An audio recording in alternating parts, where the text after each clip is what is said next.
Hello বন্ধুরা, সুষমাজ কিচেনে তোমাদের সবাইকে স্বাগত। আজকে আমি একটা নতুন রেসিপি নিয়ে চলে এসেছি, রুই মাছের ডিম দিয়ে ভেন্ডি পোস্ত।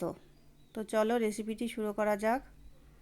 দেখো আমি ভেন্ডি নিয়ে নিয়েছি, এরকম লম্বাভাবে কেটে কেটে আমি ধুয়ে নিয়েছি।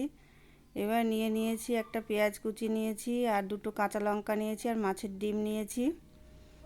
এবার একটা কড়াই চাপিয়ে দিয়েছি, কড়াইটা গরম হতে থাক। কড়াইটা গরম হয়ে গেছে, এবার আমি সর্ষের তেল দিয়ে দিলাম। রান্নাটা আমি সর্ষের তেলে করব, তোমরা চাইলে সাদা তেলেও করতে পারো। তো সর্ষের তেলে করলে টেস্টটা ভালো আসে। এবার তেল গরম হয়ে গেছে, এবার কেটে রাখা ভেন্ডিগুলো দিয়ে দিলাম। এবার লবণ হলুদ দিয়ে ভেন্ডিগুলো আমি ভেজে নেব। দেখো ভেন্ডি ভাজা হয়ে গেছে, এবার তুলে নিলাম। এবার কড়াইতে আবার একটু তেল দিয়ে দেব। তেলটা গরম হতে থাক। দেখো তেলটা গরম হয়ে গেছে, এবার আমি ওই মাছের ডিমটা দিয়ে দেব। মাছের ডিমটা দিয়ে একটু লবণ হলুদ দিয়ে দেব, দিয়ে ভালো করে লাল লাল করে ভেজে নেব। দেখো ডিম ভাজা হয়ে গেছে, এবার তুলে নেব।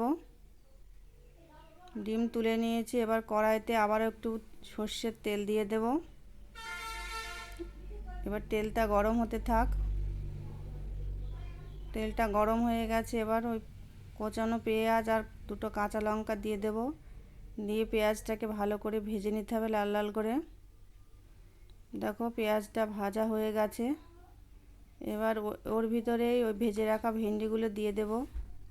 দিয়ে আরেকটু ভালো করে ভেজে নেব সব কিছু একসাথে। দেখো ভাজা হয়ে গেছে এবার সব কিছু। এবার ভেজে রাখা মাছের ডিমটা দিয়ে দেব, দিয়ে আবার একটু নাড়াচাড়া করে নেব। ভেন্ডি মাছের ডিম দেখো নাড়াচাড়া করে নিয়েছি। এবার বেটে রাখা পোস্তটা দিয়ে দেব। পোস্তটা দেওয়া হয়ে গেছে, এবার একটু বাটি ধুয়ে একটু জল দিয়ে দেব। দেখো জল দিয়ে দিয়েছি, এবার নাড়াচাড়া করে নিয়েছি, 1 মিনিট মতো রান্না করে নিয়েছি। আর হয়ে এসেছে, এবার আমি নামিয়ে নেব। দেখো আমি একটা প্লেটে নামিয়ে নিয়েছি। কেমন লাগছে বলবে তোমরা, বাড়িতে ট্রাই করবে।